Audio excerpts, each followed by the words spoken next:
Olá pessoal, aqui é a Patrícia do canal e blog Alma do Meu Sonho. Bom, como eu falei para vocês, voltei para gravar o vídeo com as leituras do mês de janeiro, tá? Eu vou tentar, essa é a terceira vez que eu tento gravar esse vídeo, falar bem mais rapidinho sobre os livros que eu já fiz resenha no blog, porque, como eu falei, essa é a terceira vez que eu tento gravar, o vídeo fica imenso, eu tô com uma rinite atacada e eu não quero também atacar a paciência de vocês com um vídeo muito longo. Então, como a grande maioria dos livros que eu li agora em janeiro, eu já fiz resenha, então esses eu vou mostrar e vou falar rapidinho sobre, tá?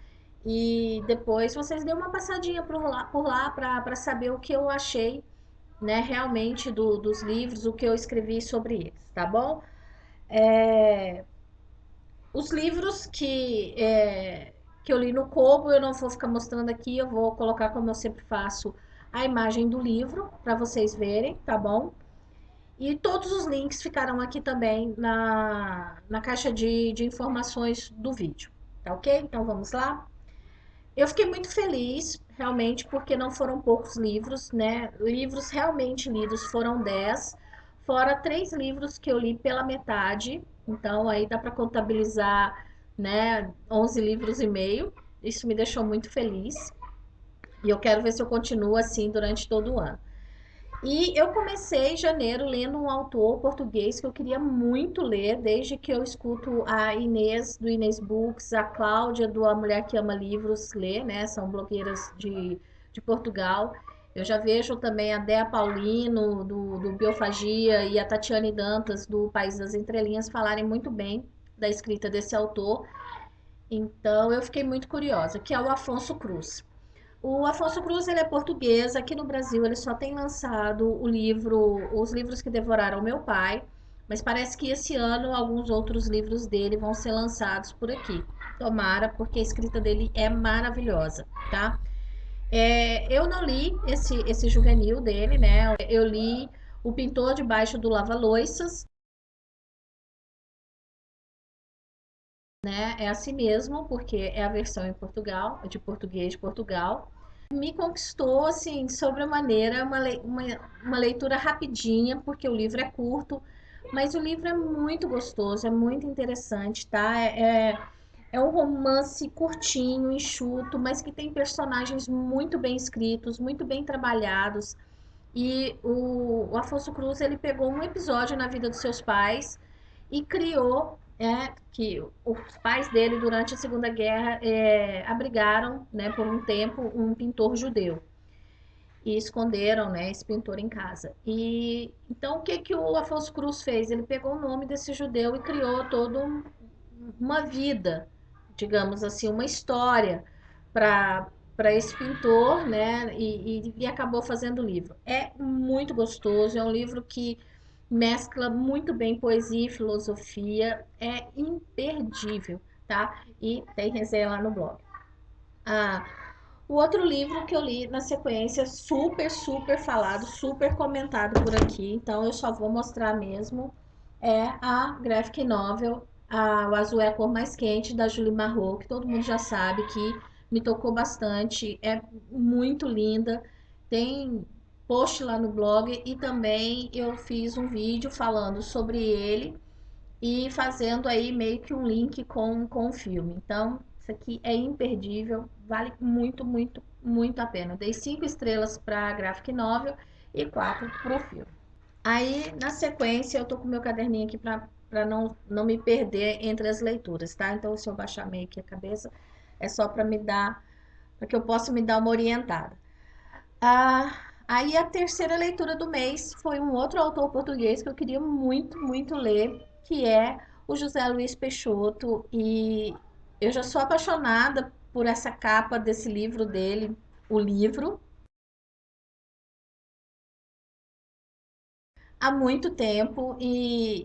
Mas eu acabei só lendo agora, também li no Kobo, por isso a capa apareceu aí para vocês. E esse romance do José Luiz Peixoto, ele é incrível, tá? Ele é narrado em 2 partes.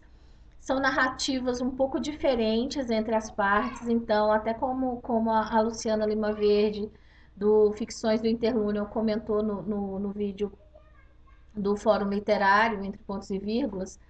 É um livro onde muita gente gosta mais por causa da primeira parte, outras gostam mais por causa da segunda parte. Eu confesso que eu gostei muito mais da primeira, gostei muito da segunda também, mas passado o choque, né? Passado o estranhamento, na verdade, inicial com a segunda parte.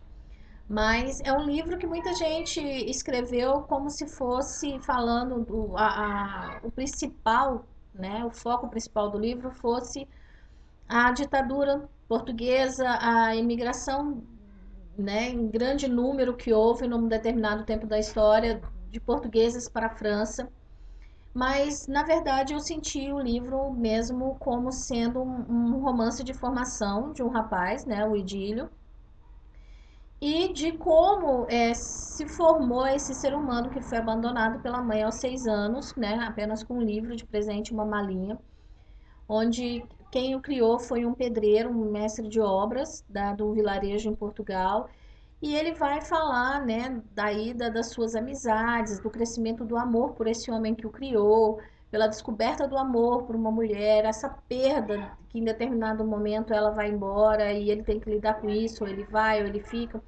Enfim, é um livro muito bonito, uma escrita primorosa que me arrebatou, me trouxe muita coisa boa, um pouquinho de densidade também. Enfim, tem post lá no blog, dê uma passadinha lá para vocês saberem um pouquinho mais sobre essa história e sobre esse livro que é maravilhoso, tá? E essa capa, então, que é emblemática, muito linda, me lembra uma renda de bilro, depois azulejos, né, portugueses, e essa delicadeza da gente perceber que, na verdade, esses ideogramas, esse azulejo, digamos assim, é todo feito de letrinhas. É muito bonito. E fica a dica também para quem quiser participar da leitura em março no fórum, né, as leituras compartilhadas no fórum Entre Pontos e Vírgulas. Para março foi selecionado literatura portuguesa e um dos livros que está incluído para votação, né, para essas leituras é esse do José Luiz Peixoto, o livro. Então fica aí o convite também para vocês participarem dessas leituras conosco, tá bom?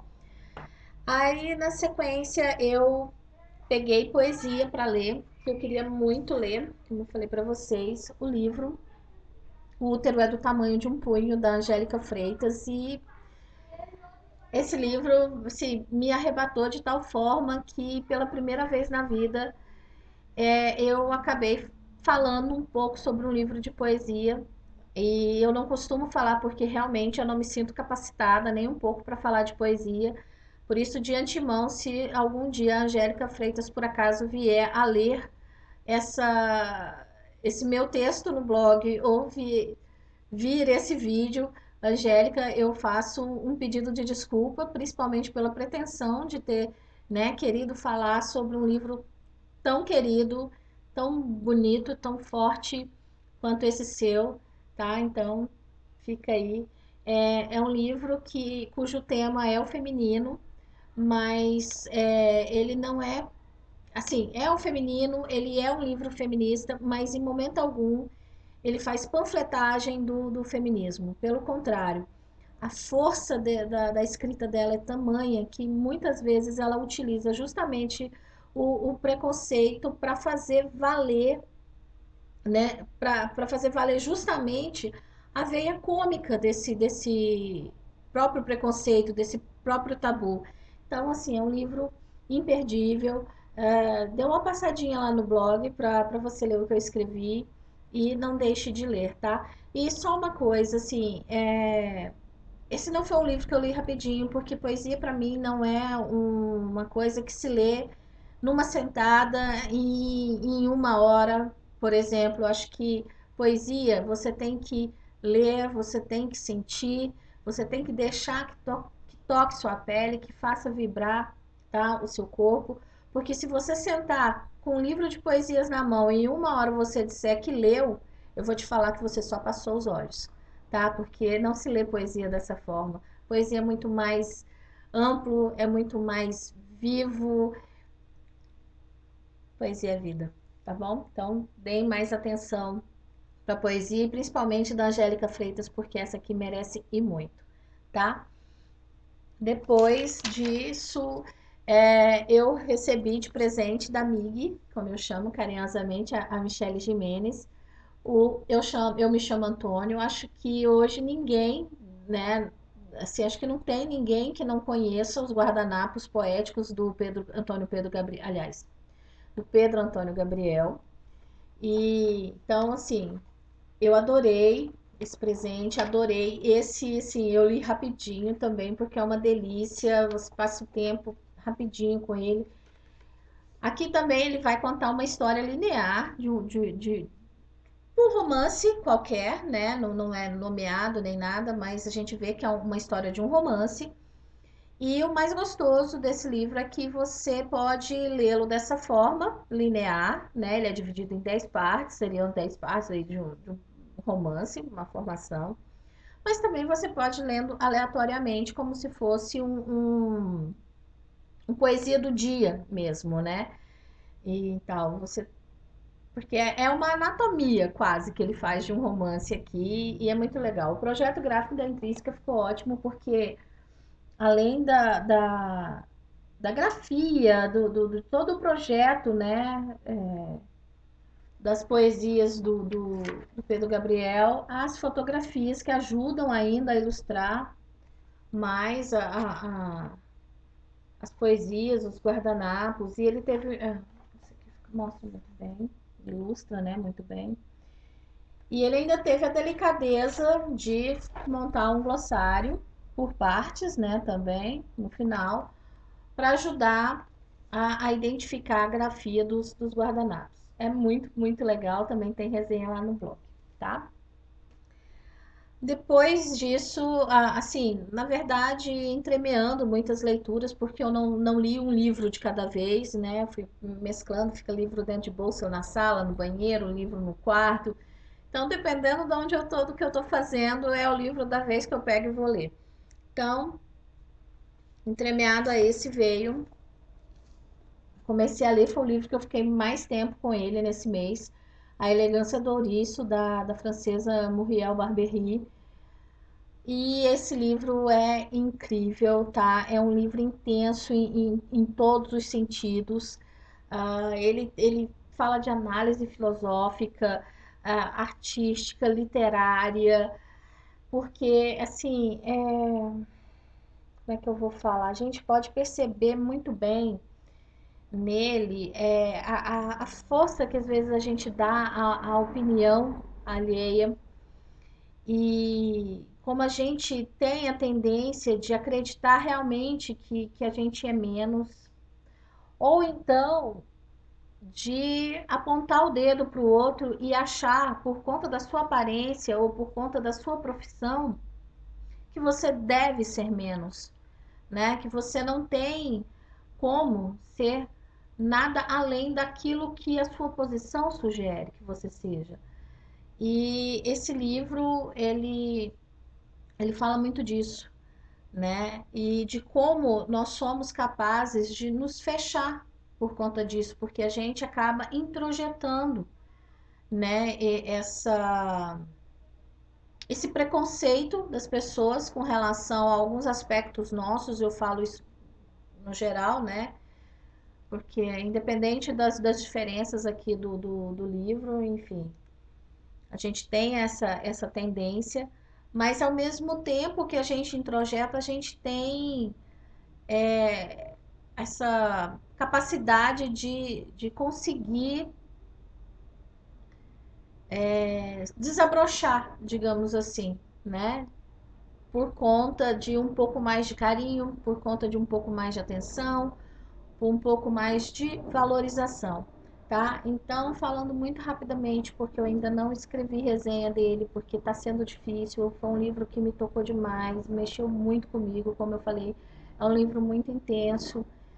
Ele vai contar a história, são duas narradoras, esse livro, que contam a história de si mesmas, né? E um pouco dos personagens que rondam a vida delas, tá? Se passa numa rua nobre de Paris, tá? Num edifício também nobre, onde a concierge, né, que é uma espécie aí de zeladora desse edifício, é a Renée, uma jovem senhora de 54 anos, que tem toda uma aparência, toda uma. Ela se esforça em ser aquela concierge que todo mundo, né, que todo o estereótipo do concierge desenha. Só que, no entanto, ela é muito mais do que essa simples aparência, né? É uma mulher extremamente sensível, que tem um verdadeiro amor, uma verdadeira paixão pela arte e da qual ela procura aprender tudo de todas as formas, em todos os momentos livres que ela tem, e também é uma fã ardorosa de filosofia.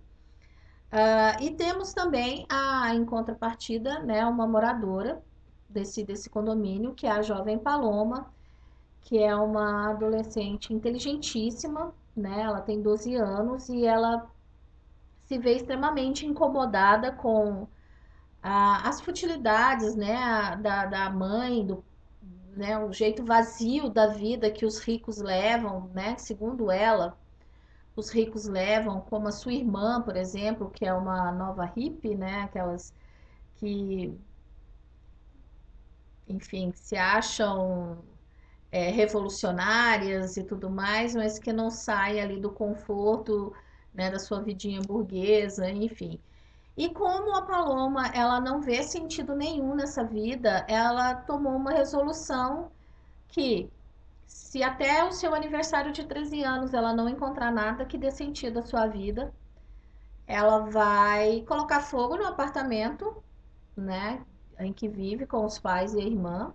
Claro, no momento que não haja ninguém no apartamento e também ninguém no prédio, e dar cabo da própria vida.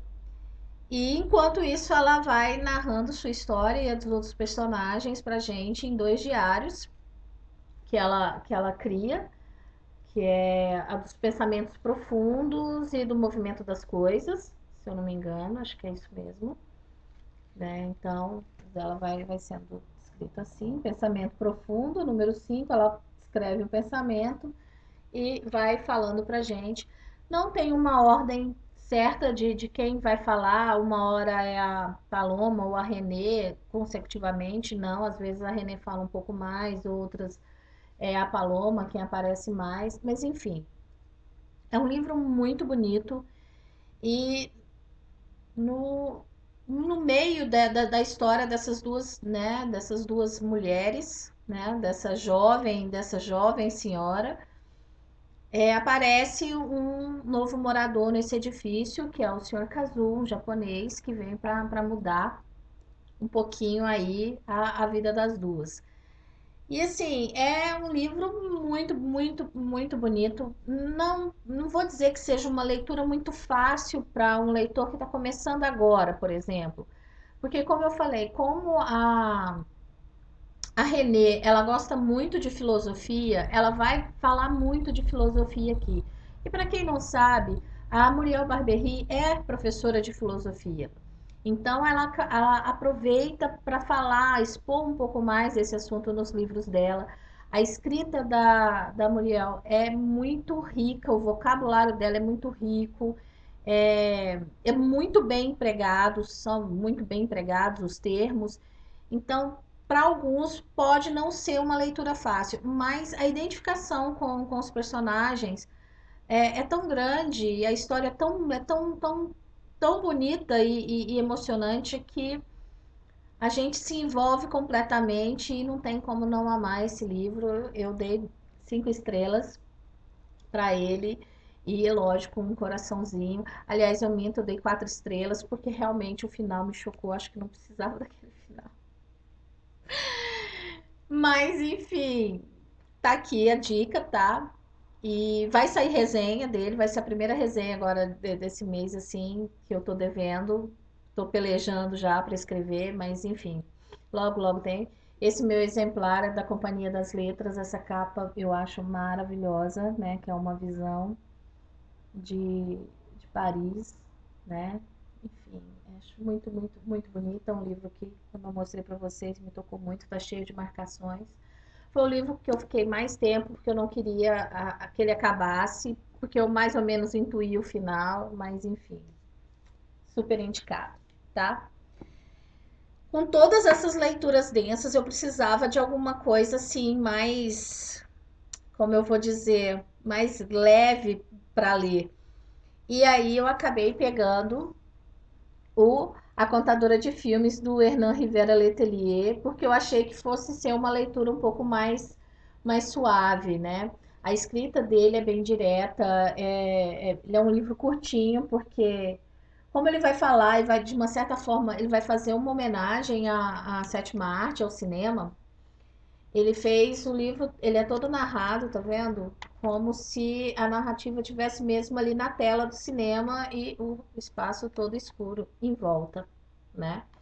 Então, eu pensei, opa, isso aqui vai ser uma leitura, né, tranquila para o final de domingo, eu de pezinho engessado, não enfaixado para cima. Mas esse livrinho se mostrou, na verdade, um puta de um soco no meu estômago. Foi um livro que me doeu muito, muito, muito, muito. A minha sorte é que o meu grupo de queridos lá no WhatsApp me ajudou a segurar a peteca um pouco, porque eu desabafei um pouco com eles. É um livro muito bonito, é uma escrita muito simples, mas a força desse livro está nas entrelinhas, nas sensações que eles nos traz, né? Basicamente, é a história de uma família que é louca por cinema, o pai, né, é louco por cinema, eles vivem num povoado no deserto do Atacama, são todos trabalhadores das minas de salitre, então todos têm uma vida muito dura, né, uma vida muito seca, né, de acordo com o deserto. A única diversão que eles ainda encontram é uma salinha de cinema nesse povoado. E a história toda é narrada pela Maria Margarita, que é uma menina de 12 e poucos anos, mais ou menos, assim, que ganha um concurso em que o pai faz entre os outros quatro irmãos para ver quem vai ser a contadora oficial de filmes da família. Porque depois que o pai sofreu um acidente, ficou paralítico, ele vive de uma pensão que a mineradora paga para ele, para manter os cinco filhos. A esposa o abandonou depois disso. Enfim, então essa paixão que todos tinham pelo cinema, né, vai ficar limitada a ida de uma só pessoa da família e que essa pessoa venha e conte tudo. No final das contas, quem ganha é a Maria Margarita, e ela acaba aos poucos se tornando não só a contadora oficial da casa, mas também de todo o vilarejo. E acontece algumas outras coisas também, enfim. E tem uma parte aqui que eu gostei muito, e só para vocês terem ideia de um pouquinho da força que existe, né, nesse livro tão pequenininho e tão aparentemente inofensivo, como eu acabei julgando erroneamente. Ela fala assim, ela falando no momento em que ela está lembrando da mãe. Quando ela nos abandonou, do mesmo jeito que meu irmão começou a gaguejar, eu me cobri de piolhos brancos. As vizinhas diziam que esse tipo de piolho aparecia quando a gente tinha alguma dor na alma. E como a dor, e como a dor era pela minha mãe, comecei a comer os piolhos de amor por ela. Tanto assim eu amava a minha mãe, tanto assim eu sentia a falta dela. Como ela se sentiria orgulhosa agora, eu dizia a mim mesma, se visse como as pessoas me ouvem e me aplaudem. Então, por aqui vocês tiram aí um pouquinho, né? Por isso tudo que eu falei, do que é esse livrinho. Só é pequeno mesmo na sua forma, porque no seu conteúdo, no seu interior, ele é gigantesco, tá? Extremamente tocante. E, enfim, leia um pouquinho mais, né? Que eu consegui colocar no papel, que tá lá na resenha do blog, que eu acho que lá eu expresso um pouco melhor sobre essa história, tá? E também li Peter Pan, como eu mostrei para vocês, foi o único que eu comprei esse mês, né, no mês de janeiro. Ele faz parte da coleção Clássicos de Bolso da Zahar, né, esses clássicos de luxo, todos em capa dura, com texto original. Enfim, e Peter Pan é uma história assim, é a minha preferida da vida, né? História infantil, mas a gente sabe que várias foram as adaptações feitas de Peter Pan, vários foram os textos criados em volta da história de Peter Pan, mas esse aqui é o texto original do J.M. Barrie, ou Barrie, não sei,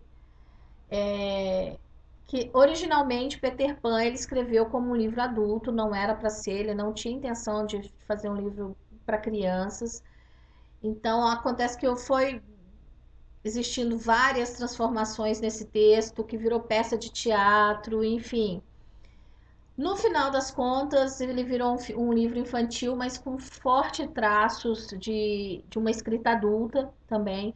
Então, um adulto que lê esse livro, ele pode ler com a visão de uma criança, né, de um mundo de fantasia, de criatividade e do que é capaz essa fantasia, né, essa imaginação que nós temos.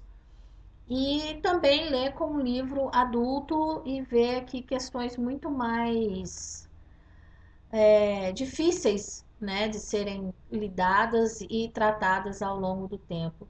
Então, assim, realmente esse é o meu livro infantil, não infantil da vida, continua sendo.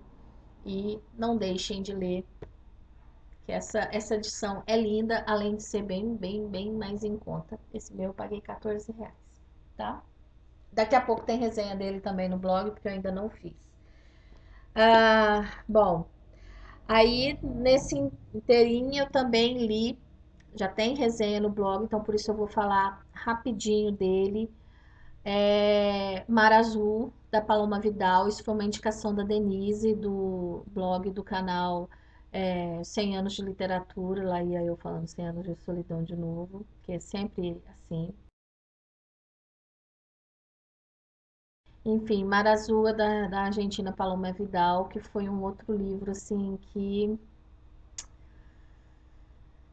me tirou o fôlego, que é um livro muito dolorido, muito forte, porque é um livro que vai falar de interiorizar-se, de perda novamente, de relacionamento com pais. Enfim, é um livro que ele tem uma força tão absurda nas entrelinhas que você literalmente mergulha nesse livro e vou te falar, não, você quer voltar várias vezes à tona para respirar e sempre tem algo te puxando para dentro dele. É um livro incrível, tá? Fiz resenha, como eu falei, então acho que na resenha eu consigo falar um pouquinho mais. Uma resenha que foi aí um parto para nascer, que foi bem complicado. É um livro muito bom.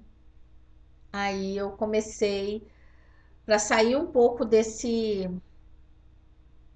choque de muita leitura forte, de muita leitura densa e que mexeu bastante comigo, eu acabei voltando a ler, né, um gênero que há muito tempo eu não lia, que é o chiclete.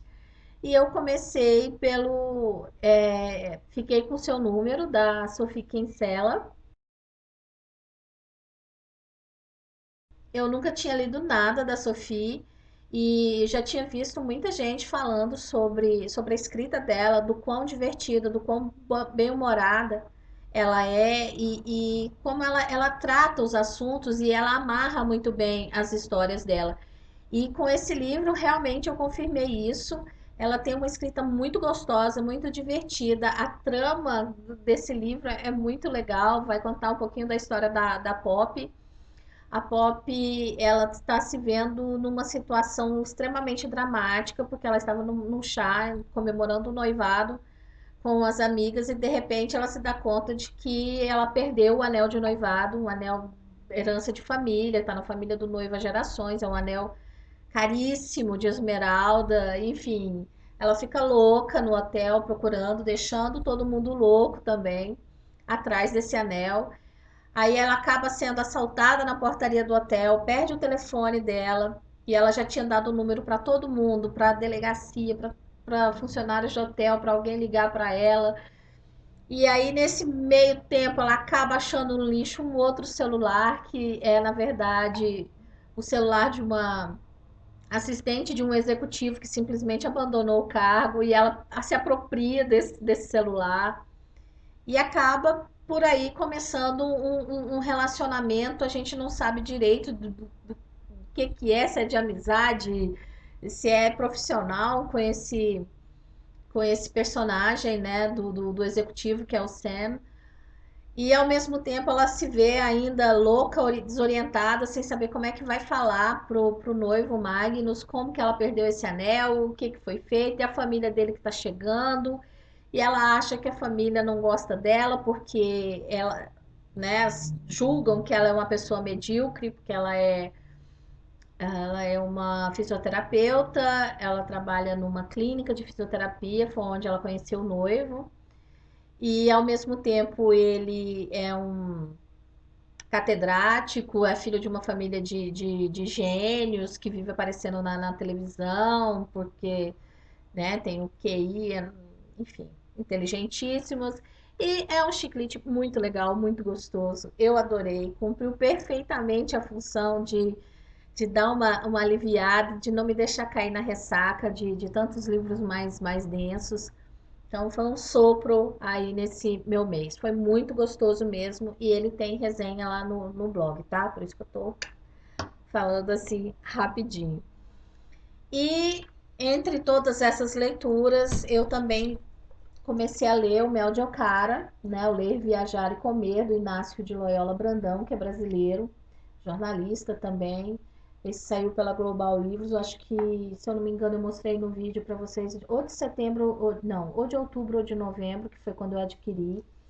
Eu já estou pela metade, mas assim, como eu falei, eu tenho livros espalhados pela casa e, ao contrário do que muita gente não gosta, eu sempre mantenho um livro no banheiro, sim, e a minha leitura de banheiro tem sido, né, o Mel de Ocara, porque são textos curtinhos, então dá para ler por lá, fica dentro da minha gavetinha, que eu tenho um gaveteiro no banheiro, então ele fica dentro lá, guardadinho.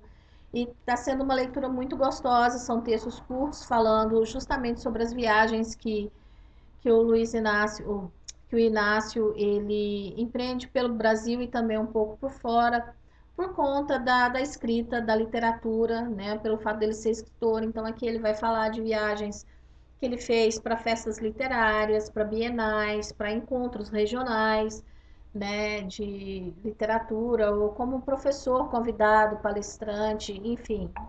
E ele encontra em cada cidade por qual ele passa uma característica, uma coisa que traz sempre algo de bom para ele, ou uma leitura, um encontro, né, com alguém, ou uma comida que traz de volta a sua infância, enfim.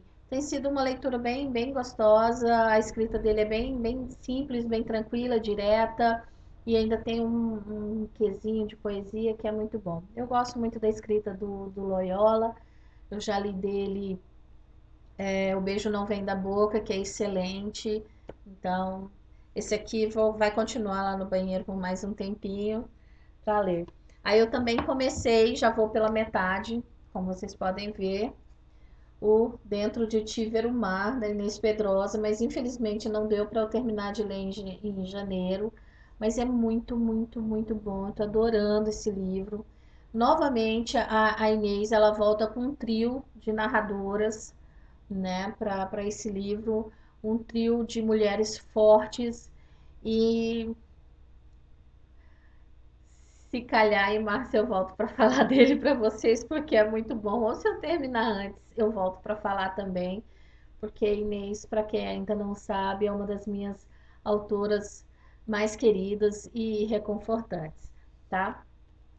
E também comecei a ler no Kobo uma outra assim, um outro livro que eu achei que fosse me dar uma, né, um gás bem gostosinho, foi o, o Alta Fidelidade no Nick Hornby, enfim, não sei.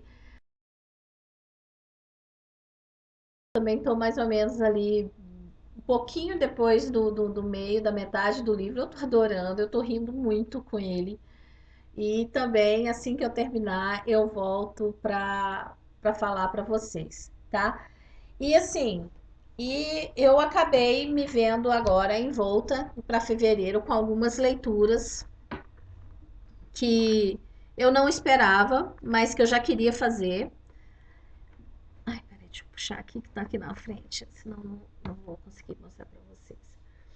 Então, eu acabei começando a ler O Arco e a Lira, do Otávio Paz. Como eu falei para vocês, é um livro, né, que vai falar de poesia, mas não é ficção, né? Ao contrário, é um livro de crítica, digamos assim, de teórico mesmo, mas que também não deixa de ser poético. E eu tô lendo esse livro que faz parte de uma leitura compartilhada, como eu já comentei, com a Juliana Brina do Pintacil, com a Tatiane Dantas do País das Entrelinhas. E eu me ofereci aí para fazer e a gente tá lendo juntas. E para essa primeira discussão, elas escolheram ler a introdução e a primeira parte, né, o primeiro capítulo, digamos assim, que é intitulado O Poema. Então, uma das leituras em cursos é essa. Aí, outra leitura que compartilhada que eu vi, né, no canal da Juliana, que é A Convidada do Casamento, da Kerson McCullers, e como eu já queria conhecer a escrita dela, queria mais ler mais escritoras mulheres, eu também resolvi participar, me oferecer aí para participar junto com a Paula Dutra, né, do Pipa Não Sabe Voar, e da Juliana Brina, da leitura compartilhada de A Convidada do Casamento, da Kerson McCullers. Esse meu exemplar é da Novo Século. Então, é o que eu... Esse aqui eu ainda não comecei, devo começar daqui a pouquinho, depois que eu terminar de gravar o vídeo. Vou ler um pouquinho dele, então, mais uma leitura. E eu fiquei muito curiosa, quero muito ler, né, o que eu já comentei com vocês, que é o Sincronicídio do Fábio Shiva, que eu recebi em parceria com a editora Caligo, né, acho que minha mão aqui em cima, cadê? Aqui. Que eu recebi da Bia Machado, eu fiquei muito contente, eu quero muito ler esse livro, como eu falei, eu fiquei muito instigada com a história, um livro, um romance policial que coloca no meio jogadas de xadrez e xing, vai falar de sincronicidade, enfim, e tem essa beleza de tratamento da edição, cada capítulo começa aí com o ideograma chinês, né, aliás, falando um pouquinho de um ideograma, né, um hexagrama, Patrícia, é um hexagrama do I Ching, de uma estratégia no xadrez, enfim. A pessoa querendo falar rápido, fazer um vídeo rápido e mesmo assim não conseguir, sempre dá nisso, sai errando as palavras, errando as frases, errando tudo. Enfim, essa vai ser mais uma leitura aí de fevereiro e assim que eu terminar eu farei em vídeo, porque eu acho que esse livro merece.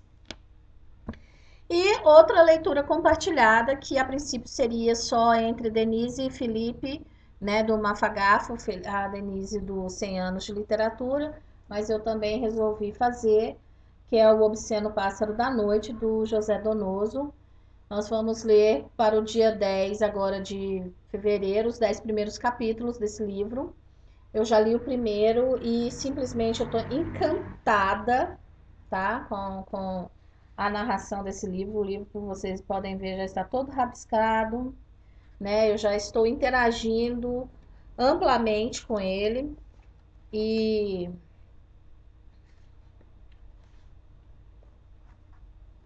para quem não sabe, eu interajo assim. E eu estou gostando muito desse livro.